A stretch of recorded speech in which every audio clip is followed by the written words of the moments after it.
अज्ञात दुनिया। ब्रह्मांड में कई ऐसे हजारों ग्रह होंगे जहां जीवन पनप रहा होगा, जहां हवा होगी, जहां पानी होगा, जहां पेड़ होंगे, या हो सकता है उनके जीवन के लिए प्रकृति ने हमसे अलग सुविधाएं दी होंगी। लेकिन फिलहाल हम बात करेंगे अपने नीले ग्रह पृथ्वी के बारे में।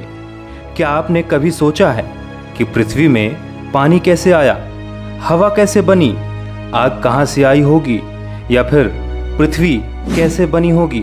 क्या हमारी पृथ्वी को किसी इंसान ने बनाया होगा, या किसी घर की तरह, या फिर ये अपने आप बनी होगी? आइए जानते हैं। फ्रांस के वैज्ञानिक बफ्तर ने सन 1749 में ये प्रूव किया कि बहुत बड़ा जलता हुआ आग का पिंड एक दिन सूर्य से टकरा गया, जिसके कारण बड़े बड़े टुकड़े उछलकर सूर्य से अलग हो गए। सूर्य के यही टुकड़े बाद में ठंडे होकर ग्रह और उपग्रह बने।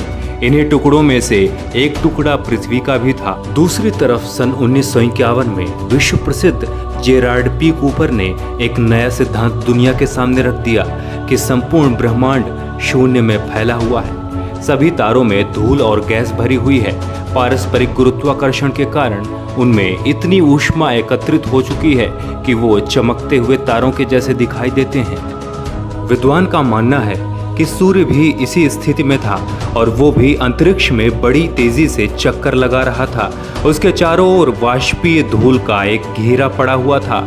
वो घेरा जब धीरे धीरे घनत्व प्राप्त करने लगा तो उसमें से अनेक समूह बाहर निकलकर उसके चारों ओर घूमने लगे। यही हमारे ग्रह, उपग्रह और इन्हीं में से एक हमारी पृथ्वी भी है, जो सूर्य से अलग होकर ठंडी हो गई और उसका ये स्वरूप आज दिखाई दे रहा है। सूर्य से अलग होने पर पहले हमारी पृथ्वी जलते हुए वाष्पपुंज के रूप में अलग थलग पड़ गई थी। धीरे धीरे करोड़ों वर्ष बीत जाने पर उसका धरातल ठंडा हुआ और उसकी ऊपरी सतह पर ठोस पपड़ी जम गई। पृथ्वी का भीतरी भाग जैसे जैसे ठंडा होकर सिकुड़ता गया, वैसे वैसे उसके ऊपरी सतह में भी सिलवटें आने लगी। उन्हीं सिलवटों और सिकुड़न को हम पहाड़ और घाटियों के रूप में देखते हैं। पृथ्वी धीरे धीरे ठंडी हो रही थी और उससे भाप के बादल उसके वायुमंडल को आच्छादित कर रहे थे। उन बादलों के कारण सूर्य की किरणें पृथ्वी पर नहीं पहुंच पा रही थीं। प्रकृति का ऐसा खेल था कि जलती हुई पृथ्वी के ऊपर जब बादल बरसते थे तो उन बादलों का पानी पृथ्वी पर फैलने के बजाय वापस भाप बनकर वायुमंडल पर पहुंच जाता था। क्योंकि उस समय पृथ्वी का धरातल जल रहा था, पूर्णतः अंधकारपूर्ण था, इसीलिए पृथ्वी पर लगातार ज्वालामुखी और भूकंपों का प्रभाव बना रहा।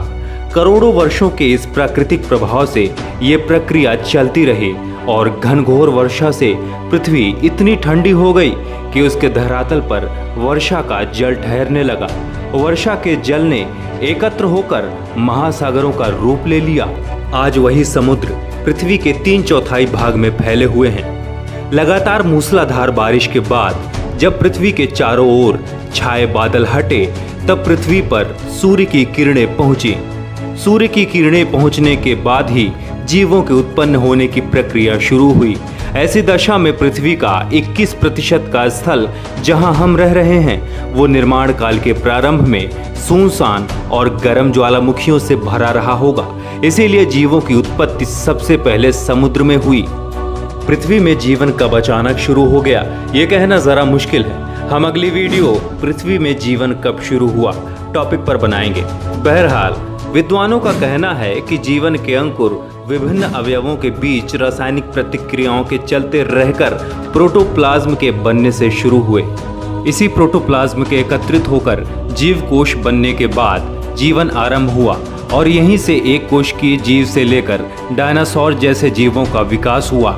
इसी प्रकार जीवों के साथ साथ पेड़ पौधे, फूल पत्तियों का विकास भी शुरू हुआ होगा। ये कह पाना कतई मुश्किल ही होगा कि जीवन पृथ्वी पर जब विकास की ओर बढ़ रहा होगा तब उसका स्वरूप कैसा होगा।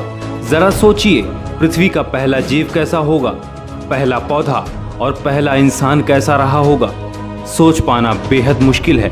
घनघोर जंगल और कई ऐसी जीवों, वनस्पतियों और पदार्थों का निर्माण इसी पृथ्वी में हुआ होगा जो अब गायब हो चुकी होंगी या शायद हमसे अब तक छुपी हुई हैं। दोस्तों, पृथ्वी के निर्माण काल की कल्पना करना बड़ा ही रोचक और भयानक है।